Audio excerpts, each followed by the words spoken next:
my friend, welcome. We're going to begin this practice in child's pose.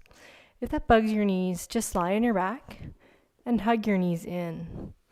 Typically, we open the knees about as wide as the shoulders. We put the toes next to or touching each other and release the weight of the head onto the floor, the forearms. Let's take this moment to become a little bit quiet.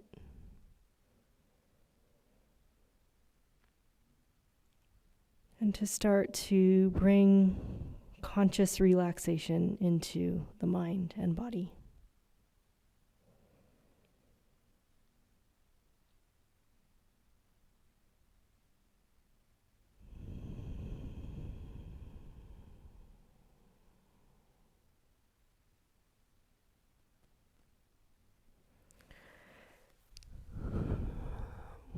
When you're ready, you're going to come up to all fours. If your wrists are a little bit tight or uncomfortable, just move your hands slightly forward from under your shoulders. Relax your feet and begin to sway your hips from side to side like you're wagging your tail. So you're staying roughly over your knees with your hips and you're shifting your pelvis by contracting one side of your waist and lengthening the other. You can take your head into that game as well, tipping it from side to side. So this movement is kind of parallel. We're keeping parallel to the ground. Let's do that one more time each way. Now, the next time that you're contracting the left side of your waist, so your tail is swept over to the left and your head is arched over to the left, walk your hands to the left on your mat, and your left hand might even come off your mat. So you're sort of exaggerating that shape a little bit there. Keep your hands planted where they are and start to rock your hips back in the direction of your heels. Now you can change the orientation of your fingers so your wrists are less weird, but just really stretching through that right arm is probably what's going to happen for most people. On the in-breath, we're going to come up in kind of one big movement into a lunge with the right foot, and we're going to sweep that right hand up and around. Take the right foot off your mat to the side so it's wide, like a Y shape, and then open the right arm up and draw a nice big circle with that right hand. You can take it back toward the back body, toward your left foot.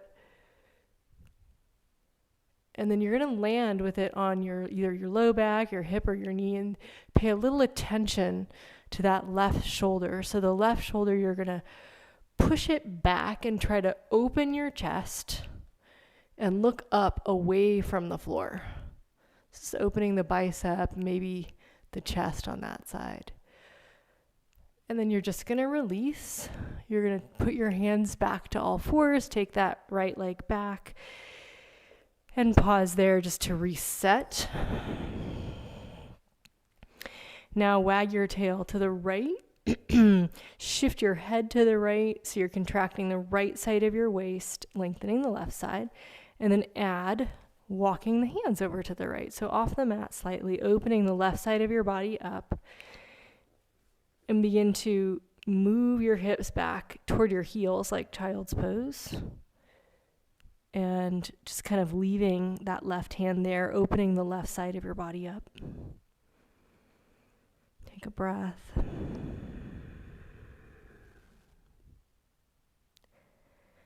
And the right hand's going to stay kind of wide like it is. As you come up, you're going to step your left foot forward and off your mat to the left. And you're going to sweep that right hand up and around. So you're twisting your chest open. And as you finish that circle, the left hand reaches back behind you. You can place your hand on your hip, your back, your knee, wherever you want. And then pay attention to the right shoulder. Roll the right shoulder back, kind of pinning it away from you. I'm going to just turn so you can see it from the front view. That might be useful for you. So this is my right hand. I'm not mirroring you. Left knee's away. And then pushing the right shoulder back, but then turning your chest away from the floor to open the front of the chest or the bicep. On exhale, come out and come back to all fours. From here, drop down onto your forearms. Put your elbows under your shoulders and your forearms roughly parallel to one another.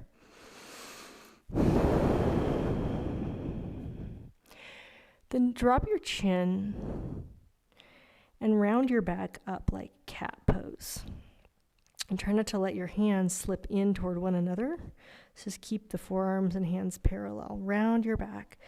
Spread your shoulder blades apart. Tuck your tail down. Tuck your chin in. One more moment here. And then we're going to go the other way. So what we would normally call cow pose. So it's harder for most people here. There's a feeling of less mobility in the upper body because you're on your elbows. So your chest is dropping down between your arms. You're squeezing your shoulder blades toward one another on your back to assist with that. You can send your chin slightly forward so that the whole upper back is trying to do this bend. Tail is up, head is back or up. Give a breath to the chest.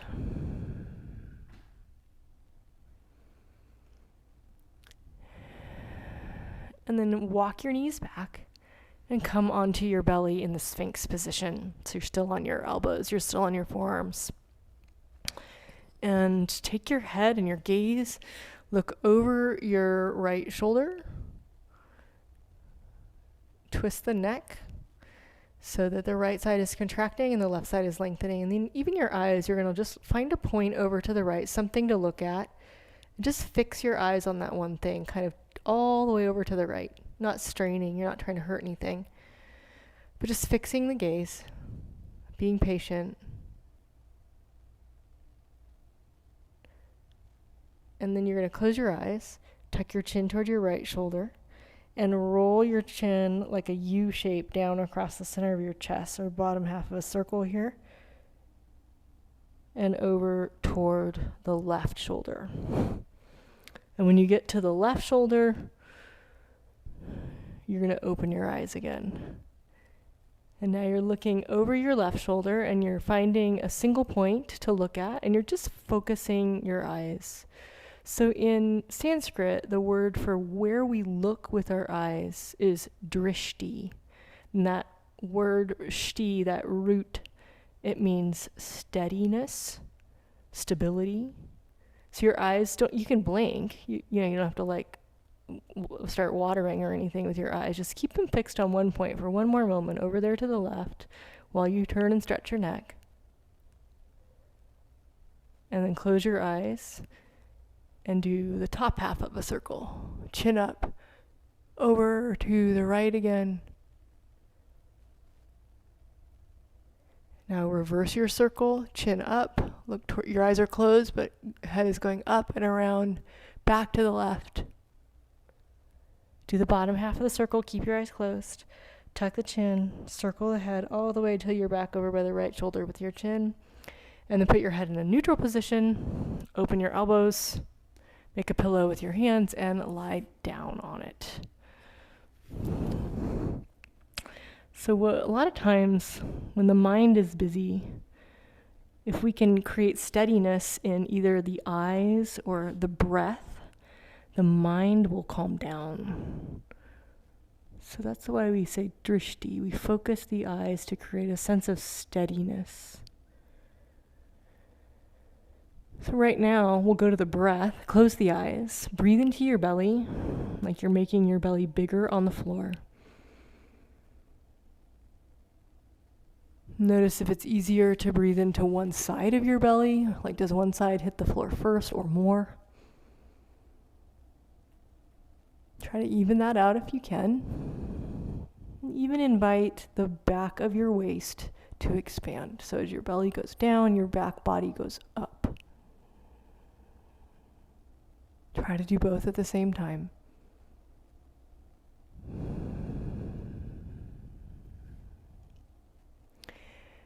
Okay, let go of that breath practice. Rock your hips a little from side to side.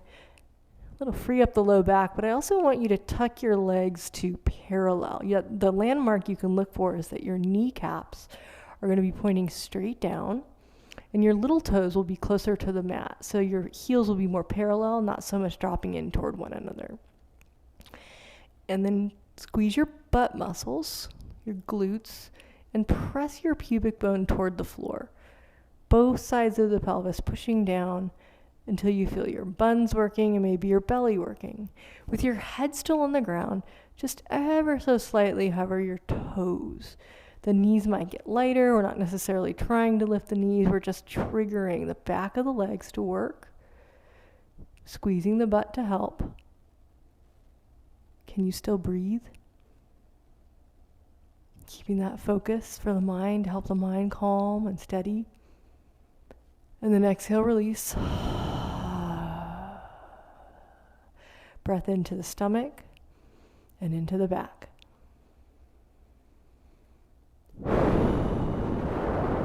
Returning now onto your forearms and adding to what we did with the legs now. So a little bit of insurance that the low back is wide just by keeping the kneecaps pointing down, not turning out. Squeeze the butt muscles.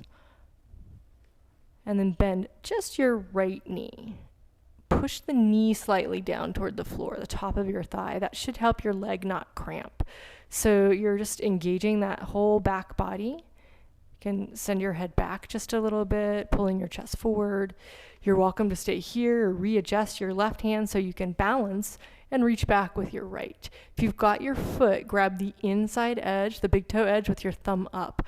Push your foot into your hand and pull your chest forward. Try to really open that line of your right arm from your foot to your chest.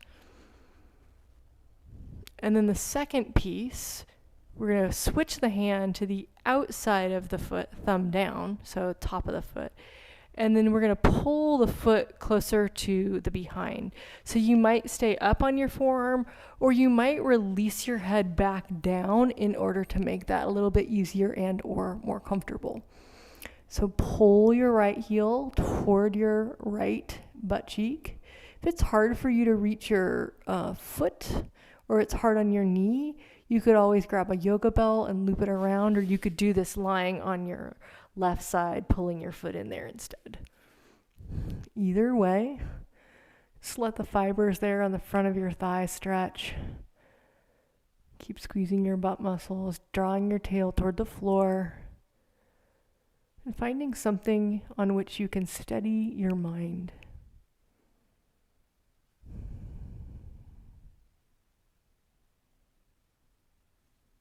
And release your leg. Stretch your leg out on the ground. If you came down onto your belly, come up onto your elbows again. Just take the moment to reset, ensuring that you have some space in your low back. Little parallel knees, butt muscle squeezing should help. And then bend your left knee. And this might be enough. This might be like, yep, I'm feeling some stuff happening and I'm good here. You're welcome to stay. You're also welcome to readjust the right hand so it's easier to balance, and then try to get the left hand back to find the foot. You might have to turn and look and see where it is to get it. That's why we did that head thing earlier. That's one of the reasons. Okay, take your hand to the inside of your foot if you're grabbing it. So thumb is up, and you're going to push your foot back, your knee down, and you're going to pull your chest forward. So you're opening that whole line of your left arm, left side.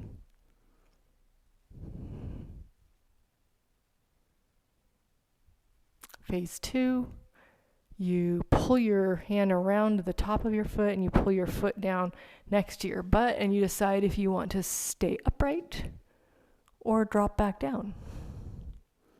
Try to aim that left knee straight back from the hip, not out to the left. Little squeeze of the butt muscles to help press the hips toward the floor. And finding steadiness and calm, even if it's just by looking at one thing with some kind of measure of focus.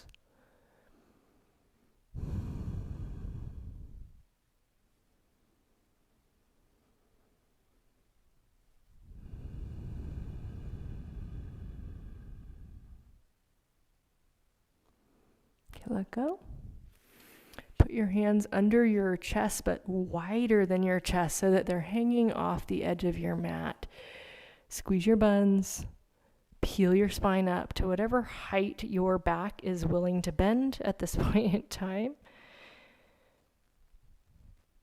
Fix your gaze. Just find one thing.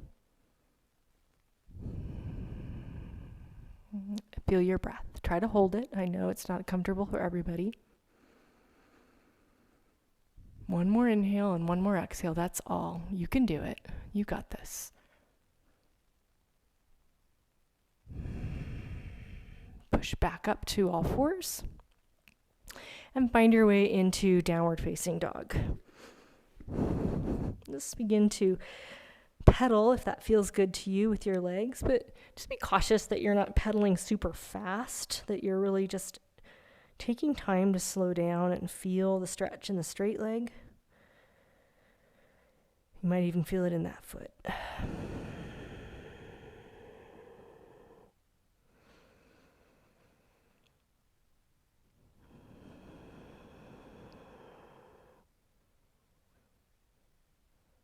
Just try to finish so you've done each side an even amount of times. And then go to both legs the same. So maybe a micro bend or a bend in the knees if your legs are tight, your back's tight. Maybe both legs straight. And then do the same work of calm and focus that you've been working on already. Just breathe in and try to observe what that feels like. Typically, when we're holding a pose, we breathe more into the diaphragm, less into the belly, so your ribs will be moving more, less your belly button. One more breath. Just try to hold this pose.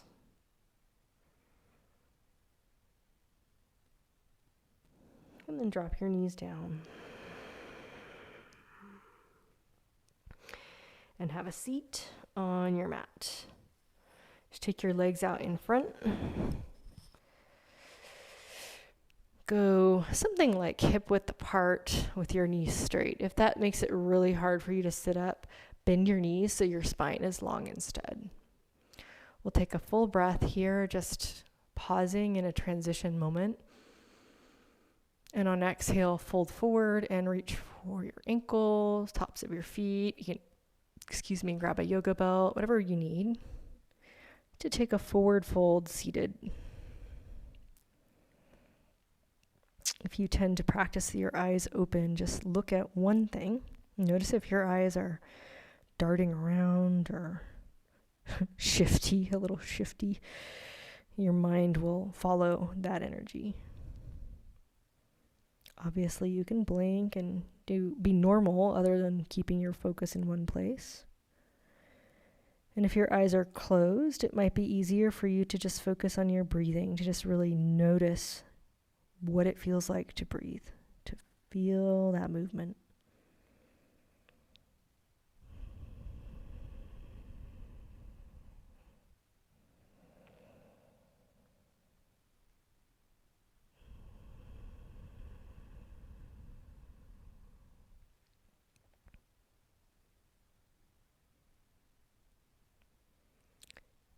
And then back yourself up to sitting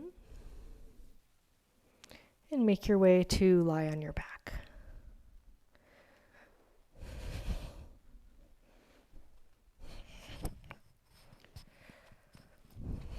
Okay, once you get on your back, I'm just adjusting my princess with a P here. I got to get the blanket just right underneath me. Once you get onto your back, you're going to bring your knees into your hands. So feet leave the floor. You can hold your knees together or apart, whatever you like.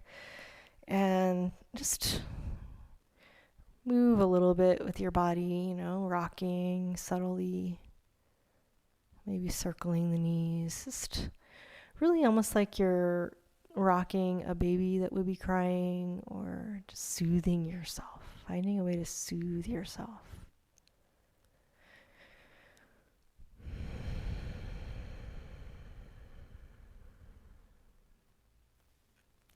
Take both of your knees over to the right. The right leg will go to the floor, the left one will stack on top. Put your hand on top of your left leg.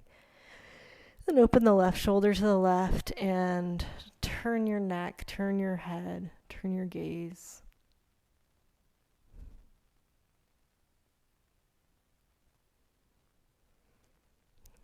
If your eyes are open, just practicing this presence of mind that we're kind of triggering by keeping the eyes in one place. If your eyes are closed, try to pay attention to your breathing.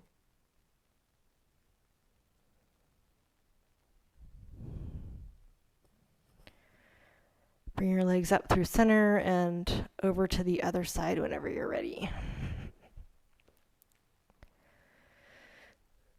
As your knees go left, your head goes right. Just bringing that rotation all the way up into the neck and head.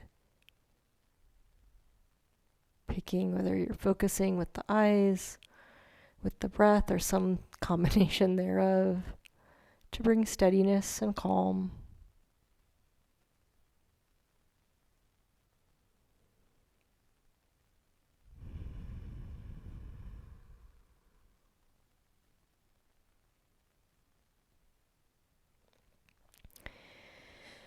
And then come on back to your back. You can put your feet flat on the floor and find a restful way for your legs to be bent.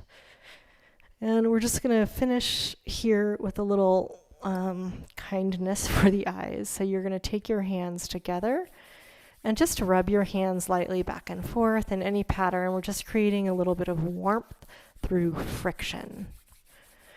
And then once you've got a feeling of warmth in your palms, you're either going to place your palms over your eyes so that they're cupping the cheekbone and the brow bone, not really touching your eyelids, or press them against your eyelids if you want that little bit of weight. So you're covering your eyes with the heels of your hands in some way. And you're just adding a sense of calm.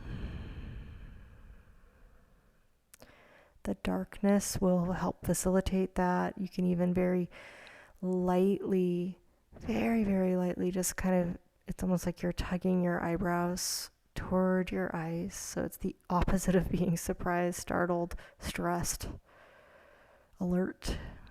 The calm feeling of the eyebrows going down away from the hairline. Dark and warmth over the eyes.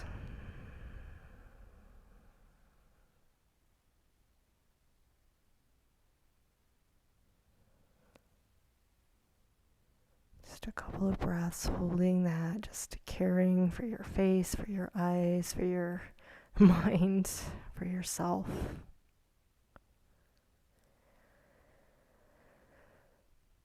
And then a sigh out. All the weight that you've been carrying, just put it down. Free your hands, place them on your belly or out on the floor. You can leave your legs as is, or you can stretch them out if that feels better to you. And we'll just be here a few more moments resting in this state of calm.